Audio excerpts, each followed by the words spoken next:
everybody. This is Pat. Hi, Pat. Welcome.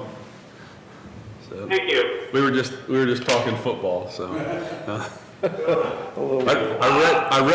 read a article yesterday that said was talking about Ohio State losing the way they lost. It said if you climb if you try to climb Mount Everest and you don't succeed, you don't blame your shoes. Yeah. Yes. And the point was, you know, a lot of things could have gone differently, but that Alabama team was just such a dynasty.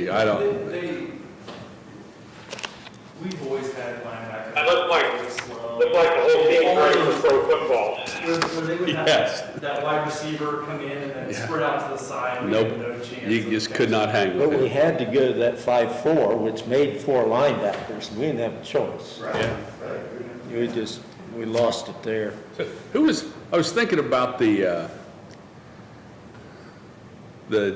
linebacker they had a couple years ago who was his mom was a news anchor on Channel 10. He was from New Albany. What was that? Darren Lee. You know, he was the kind of athlete that had the kind of speed.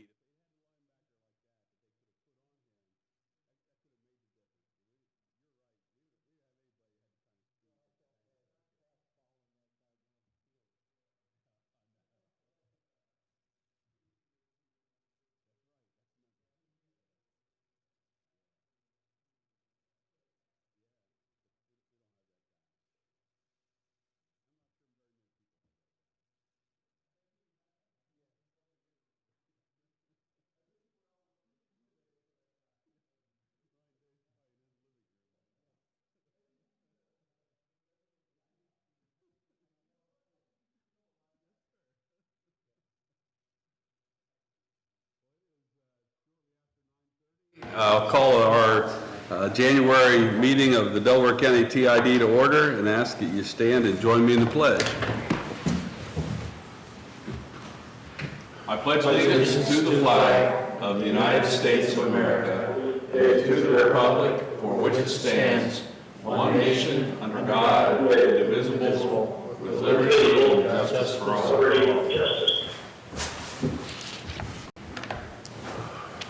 Once again, good morning, and we have a fairly full slate of attendees this morning. I'm Chris Boserman, County Engineer, and I'm joined by our County Administrator and Vice Chair Mike Fromer, our Secretary Treasurer Cy Keeley, at-large members Tom Price and Pat Blaney who's called in on the phone, and Representative Carfagna, and not here today is State Senator Brenner, and we're joined by County Commissioner Jeff Benton as well. So thank you all for being here, and we look forward to an exciting year as members of our TID. Under the chairman's report, I'd recognize the commissioners and Commissioner Benton, who's with us, for approving our county budget for the year, and included in the county transportation budget is our annual contribution to the TID, and we'll see that as we look at our budget. But would thank the commissioners for not only their financial support of this organization, but for creating it, seeing the vision and the need for this Transportation Improvement District, and for your ongoing support. So Jeff, thank you for that. We'll be working towards some big projects and some interesting projects in the year to come. And if the coming year is anything like our past years, some projects will pop up in the midst of development activity, and which indications aren't slowing down. And so we'll probably have some things happening that aren't even on any of our radar yet this year. That seems to be the nature of work in this county, and I'm glad our board can do that kind of thing. Yeah. We had the most sewer connections last year we've had since 2005. Really? Yeah. It was over 1,200. accelerating. Wow. There's a sign of it slowing down. So The most since 2005. If I remember a graph that showed the distribution of building permits in the county, it was 2008 or 2009 that was the largest number of building permits we'd issued.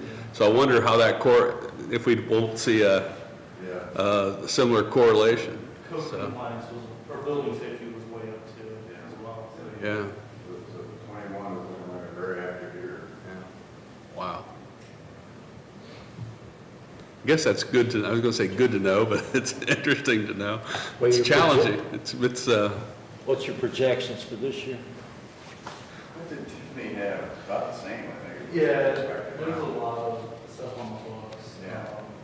A lot of phases, you know, as you guys know, the developments come in like 200 lot tracks and then they phase it out, and it looks like there's a lot of phases that are falling in. The only concern I've ever had with it is you hear that the building materials and stuff like that are backed up. So you wonder if, you know, these are all new starts, whether, you know, that there's a little bit of clog in the pipeline, but, you know, I don't know.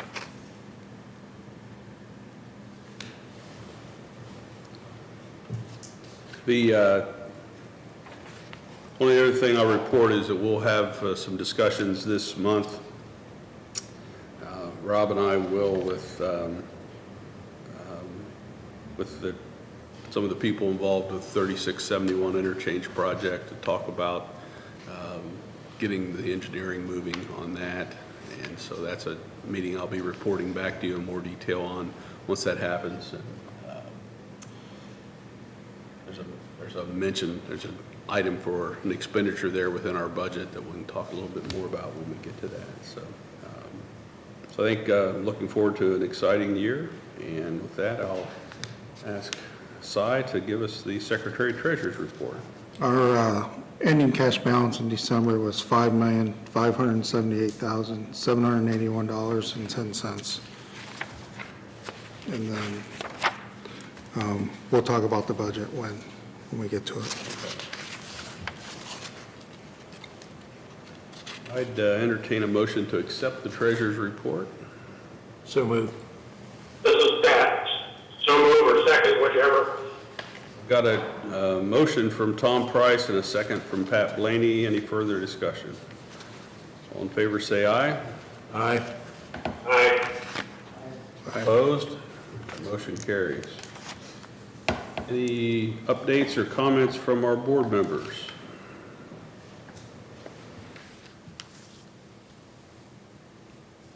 None here. All right. Before I move on, something I was going to mention under my chairman report comments. You may have seen an email that came from Sarah about our need to elect officers. And Rob and I talked. We've done that on an annual cycle that coincides with the start of our TID, which I think was May. So I think we'll just defer that action until the April or May meeting, just to stay on that cycle. So it's. Okay, I move to that effect. I don't think we need a motion, Tom. So Good. Sarah just raised the issue, and I didn't want you guys to think that we were just that I forgot to act on it. So made a conscious decision. We'll just defer that until April or May if there's not objection. And I don't hear any, so I'll move forward to a staff report. Rob put a report together for us. If you talk us through that, I'd appreciate it, Rob. Okay, thank you. Good morning. I'll just briefly touch on some of the projects, and we've already, Chairman already discussed the Route 71, 36, 37 interchange. We'll be meeting with the consultant this month in an effort to try to get a scope defined and a fee proposal that my hope would be that we are prepared in March to proceed with a contract on that project. If not March, then April, but we'll be working towards that. The budget, we'll defer and discuss that in just a moment. And now a few project updates, the Home Road and Sawmill Parkway intersection project. I've provided kind of an explanation of that, and I won't repeat everything, but basically this project involves upgrading the current intersection with some turn lanes and additional through lanes, and then adding 2 new traffic signals. This project will support the planned OSU medical facility on the northeast corner of that intersection. The state has closed on that property, so they do own the property. I'm not aware of the current schedule to develop that project, but certainly we want to be in a position to handle the traffic from that facility because it is significant based on their traffic study. So the reason for this project, I think this will make a very good application to ODOT for the TID grant program.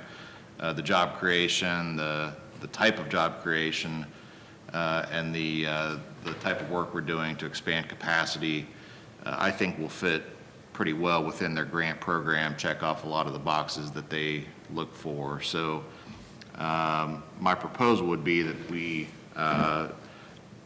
move towards adopting this as a project probably in March or April. I would anticipate a project agreement with the county commissioners, bringing that to you for approval. And then the county engineer and the county commissioners have already applied for Ohio Public Works grant funding for this project. That would also supplement the funding on this project. So estimated cost is about $2.7 million. We are finishing up the construction documents within the next month or 6 weeks. And so we'll have plenty of time to get that project in order before we bid it in June. So any questions on that project? Just be kind of a general plan then for Home Road after this little section here is put together, so Home Road back across the Shaughnessy or heading to 42 or whatever? Yeah, this is one of many segments of Home Road we've upgraded previously and will continue to upgrade. But that corridor really from what will ultimately be from 42 all the way across to, when you figure the Home Road project we just completed last fall, across Lewis Center and Big Walnut really establishes a pretty long east-west corridor. Really the only remaining segments for this foreseeable future are between, and we hope to be going to construction as a county project from 315 up to 23 on that end, and then followed in a few years by the segment between Liberty and 315. To the west, that's already a 3-lane section. That will be adequate for the foreseeable future. And then the intersection at Dublin Road, 745, that would be basically the only remaining segment on that. So one of the parts I think you're interested in, Tom, as you go on west from 745 over to the county line, on over to 42, we're watching closely development activity in the Concord Township area. That could change, could cause the need for an upgrade to the section of Home Road on west, but there's nothing as advanced in the planning stages on that section near to the degree that Rob's talked about on these other segments. I know it's a short-term deal that we've just been at this stay-at-home, but this stay-at-home traffic issues, has that changed any of your projections? Yeah, that's an interesting question, and Chris, feel free to jump in. But we've seen some data from ODOT because they have automated traffic data collectors on freeways and other roads. What they saw was, very not surprisingly, a sharp reduction in traffic back in March and April of last year. For the most part, that has returned probably to within 10% of where it was previously. 10 to 15%, depending on where you are. But truck traffic is up significantly, between 5 and 10%, which in terms of, you know, the damage to the roads and revenue, that's notable. So have we adjusted our traffic projections? No, because we think this is probably a short-term phenomenon in terms of the, you know, the COVID reaction. But yeah, that's a great question. You know, with work from home, who knows how that's going to affect the daily commute, I guess, so to speak. And you add in 1,200 sewer connections per, yeah. Thank you. So that, you know, one of the things to remember in all that is just because people are working from home doesn't eliminate all the trips. It just, basically it's two of the trips, and the standard traffic number is there's 10 trips per day out of every single family household. So on average generates 10 trips a day. So if you aren't commuting, that might eliminate 2, maybe 4 if you got 2 breadwinners in the house. But it could even still increase some of the local trips, and it probably changes patterns. But the answer is we don't know. We know what the pandemic's done, what the long-term effect of the shift from being ordered to stay home or by your employer saying work from home, whether that's what the lasting impact of it is, we don't know. But it appears to me that Delaware County versus Franklin County, this 1,200 is going to go to 2,200 very quickly. Yeah, I also think that it's great to see the development of Home Road corridor, because I would say, you know, Tiffany Mag just gave one of her updates about development, and when you look at Liberty Grand, you look at the activity, you look at the hospital, and then you look at the current zoning that's going through Liberty Township that's up there. This corridor, I mean, it's great to be out in front of the road development, because it's going to get busier in that area. I mean, that's one of the areas we're seeing a lot of new activity, and you know, I think it'll continue with that. So it's good to be out in front of.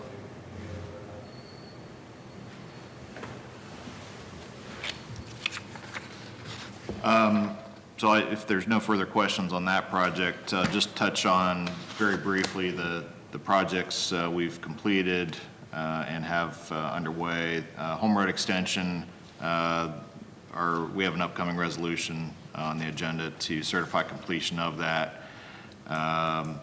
Hopefully you've had an opportunity to drive down that new road. It looks really nice, so I'm pleased with how that turned out.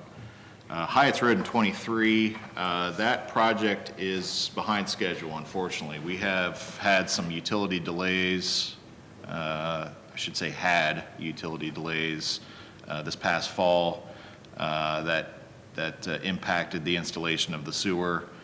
The latest schedule update I received from the contractor was they anticipate completion of the actual storm sewer lines within about the next week or 2, and then completion of the pump station in March. So that's a little beyond, I think, the February completion date we had anticipated for the pump station to be completely done. But I know they're working hard to get back on track as hard as they can. So that's where things stand now. With the road work, basically what we got done last fall was the underground, the drainage culverts.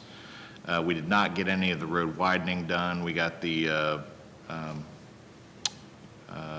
retaining wall completed. I would anticipate starting in probably April, basically whenever the weather breaks, we'll see the contractor resume work on the road, get the widening done.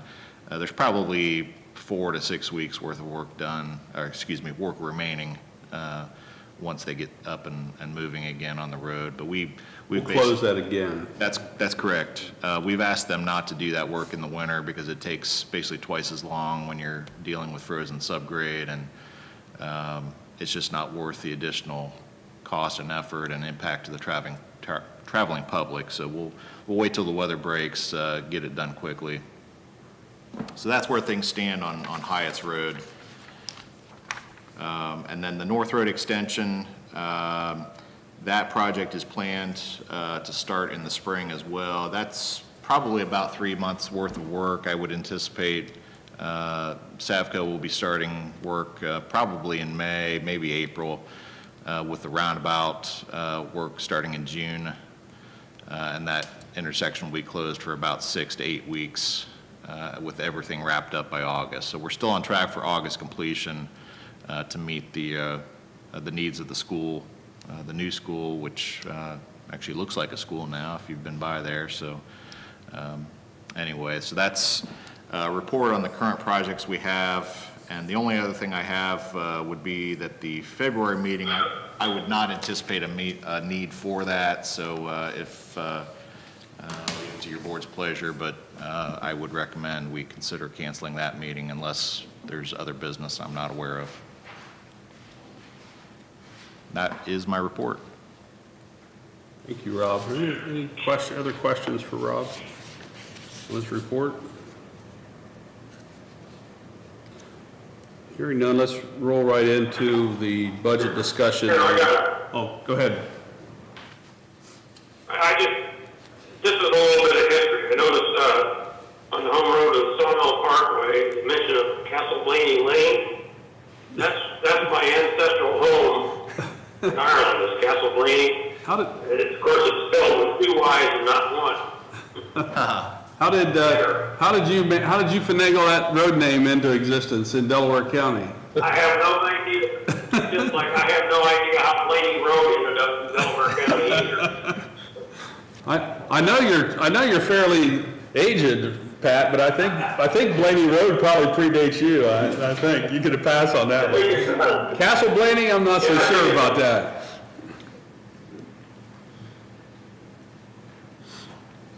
Moving forward. All right. So our next item is a resolution to approve our 2021 budget. That budget was submitted to you in the packet of information that you received. And Rob, would you just talk us through, in general, the proposed budget and open it up to any questions or discussion about that? Certainly. So the beginning balances that Mr. Keeley mentioned earlier are reflected in the third line from the bottom or fourth line from the bottom. That is our beginning balance. We are projecting total revenues of about $5 million against expenses of $9.7 million. That does reflect an estimated expenditure of about $1.85 million for the Interstate 71, 36, 37 interchange. We'll know more. I mean, that's frankly a placeholder for now. My best estimate on what I think it will take to get that, at least this year's portion of that project, if we're able to start in March. So that's a kind of a variable number. I don't have a great deal of certainty on, but best estimate at this point. The other numbers are either based on actual contract amounts or what we feel are pretty close contract estimates. Notably, the the completion of the North Road extension, that is currently under contract. The completion of Hyatt's Road, that is currently under contract, and then the Home Road and Sawmill Parkway, which we're estimating about $1.9 million worth of work will be done this year. So that is, in a nutshell, the large expenses. We have allowed for some general expenses for professional services, $15,000 for attorney's fees, and $10,000 for financial services for our accounting and auditing purposes. So I'll defer to Mr. Keeley if he has any further questions or comments. Now, that pretty much sums up the budget that Rob and I had put together. The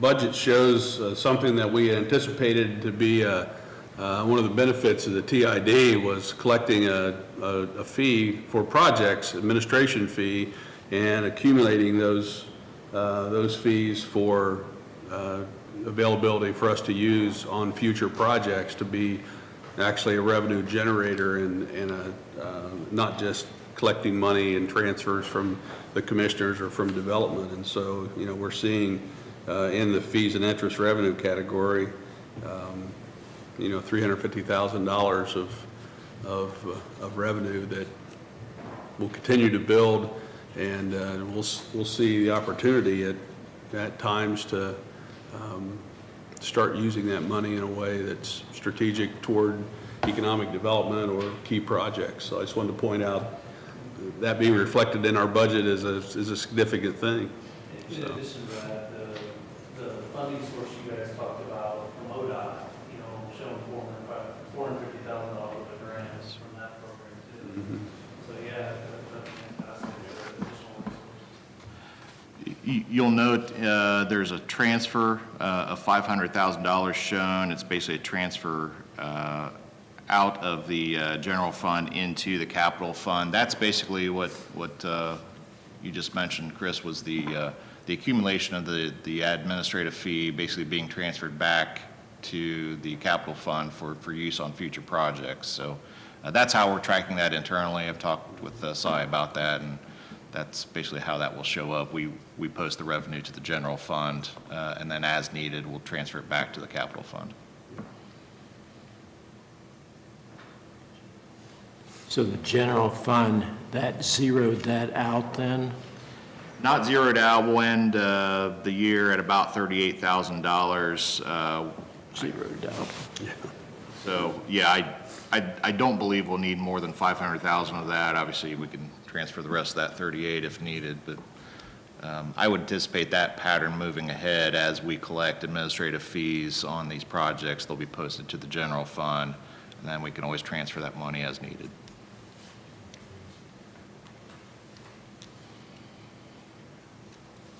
I think it'd be helpful to look at past year's budgets, even though this year has been just straight up in the air. It's not going to, correlate very well because it's going to be so much different. But sometimes you'd like to see, well, what was our budget last year look like? And then, Sure. So next year, as we present this, maybe a column for the 2020 budget in comparison. Yeah. It's a good comment. Move to approve. We have a motion and a second. Is there any further discussion? All in favor, say aye. Aye. Aye. Motion carries. We have a resolution to certify the completion of the Home Road Extension Project. Rob briefed us on that, and I'd entertain a motion to do so. I'll move. Pat, so moved. Moved and seconded. Any further discussion? All in favor, say aye. Aye. Aye. Aye. Opposed? Motion carries.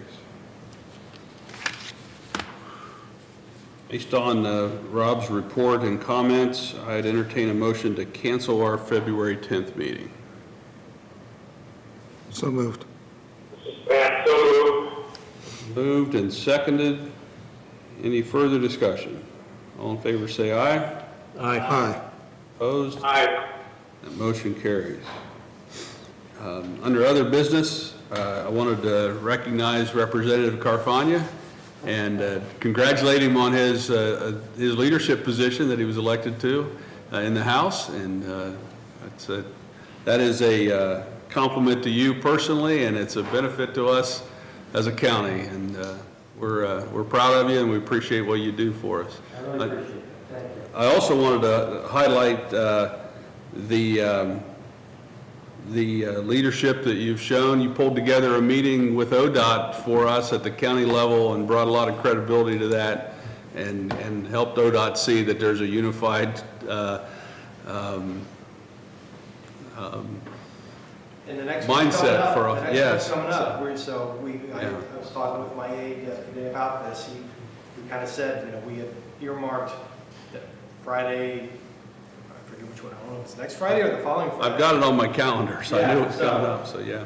So the fact that you not only organized that, but committed to leading in an ongoing way, I think is very, very positive for us. So thank you for that. Also wanted, from a do a little bit of a legislative discussion, just to touch base with you on something that I've raised as a legislative platform issue with our Engineers Association as it relates to TIDs, and that the pot of money that is set aside for transportation improvement districts in the state is the same now as it was when we had the first 3 TIDs, I think, in the state of Ohio. There are now 40 or over 50, I think now, TIDs all competing for that same, is it $4 million? 4.5. $4.5 million. So. Per year or per biennium? Per year. Year. But, you know, we're $4.5 million going to a handful of TIDs for true economic development, target priority projects, and it now's watered down to where we'll get $220,000 a year toward a project. Not to scoff at that, but a project like Home Road that was a $10 million project, $200,000 was nice, but it could have been more impactful. And so the state needs to look at that pot of money that's dedicated to TID funding and expand that, because the use of TIDs has been expanded. And so Make it meaningful, right? yeah, that's right. Yeah, so it's gotten watered down. And so I just wanted to Thanks for flagging that. yeah. As we start up the budget conversations, and especially on the It transportation is, side. I'm bringing it up because it's a transportation budget year, so yeah. So thank you, appreciate that. Anything else? We could also talk about prevailing wage. The Yeah. stuff we had last year, that Yes. eliminated prevailing wage for TIDs. Yeah, Now that we have Senator Huffman in the Senate as a Senate president, Yeah. there's a better chance of advancing that. I don't know what you think in the House, what you're hearing here. yeah. But it is it's probably not realistic for us just to think about a piece of legislation that undoes what was just done, but there's a different way to skin that, I think, in turn, that maybe could have some legislative traction. Particularly identify projects where there's private investment, where the TID's acting to pool private money along with public money. That private money shouldn't be penalized with TID provisions. And so if there's an opportunity for us to have some kind of legislative relief that would still allow us to, our North Road project's a perfect example where we're primarily funded by the developer, and at least 2/3 of that total project is going to be development driven, and yet we're stripped of our ability to exempt that from prevailing wage. That's not right. That's a different discussion than just saying all publicly funded TID projects. And so If you can make it more nuanced. yes, yeah, and that's the best argument for it, frankly. So That was your thinking last summer. Yes. With being unwound. Yeah. I thought it made a lot of sense. Yeah, Yeah. I agree with you, because I think there's probably a lot of, for businesses right now coming out of the pandemic, there's probably a lot of sensitivity yeah. to business community in general. Mhm. So. So I'd like to explore if there's some kind of legislative solution. Jeff, thank you for bringing that up, because it is timely. So, and you could help us know whether that's something that ought to be skinned in the transportation budget or be some kind of standalone piece of legislation. I think probably something that in the weeds probably is better in the transportation budget, that's me Yeah. personally. Yeah, But we'll need to really flesh that out. yeah, understand. So just want to get it on your radar. I mean, So, but, yeah. look, we'll need to make sure that our members understand it and know what's going on. I think the BIA could be a strong partner in that discussion, especially if it's nuanced towards, Yeah. their Yeah, And I know that the prevailing wage thing was just jammed through without any discussion, but, Speaker Cupp's a different animal on this, and, he wants to make sure that members Yeah. know what they're doing and that they own it. yeah. Yeah, in my mind, that the prevailing wage issue is kind of a footnote to a much bigger story, really, wasn't it? And it is. It was one of the, it was a civilian casualty, I think, of a bigger thing. So. Mr. Chairman, Pat Blaney raised a question several meetings ago. And Pat, is there any movement on the TID association within the state, or is, I thought Pat was going to. Yeah. Actually, I was going to work on that.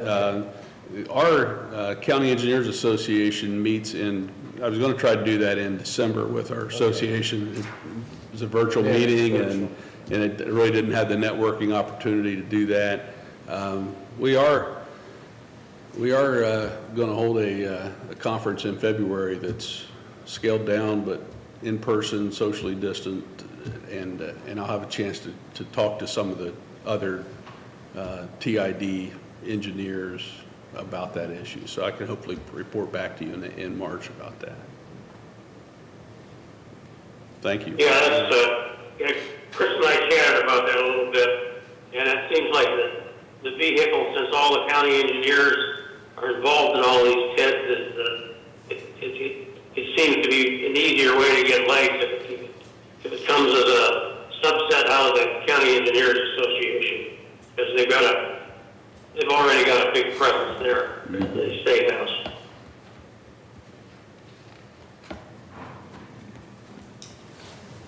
All right, is there any other business we need to discuss? Mr. Chairman, the only thing I wanted to, probably should have done under comments, commissioners are going to be taking action tomorrow on the Bixby campus going out for bids. Oh, good. So, you know, maybe the TID meetings and Are you- 18 months could be a little Yeah. So, it's a very exciting project, you know, with a new complex for the county, to house the county engineer as well as regional sewer, all the development components in the county, plus a new sheriff's facility. So very exciting tomorrow.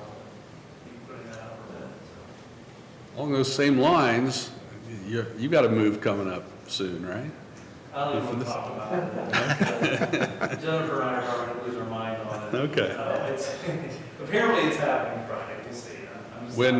So when that happens, will we this board continue to meet here, or will we move over to so our next meeting, if everything goes smooth, will be in the renovated historic courthouse? It'll be in the Yes. commissioner's hearing room, which was the original court room in Yeah. 1860 or whatever. Yeah. So, Good. but not February. Not in February. That's right. That's right. All right. Any other business? Hearing none, is there a motion to adjourn? So moved. Second? And without objection, we'll adjourn. Thank you, and see you all in March, if not sooner. Thanks, Pat.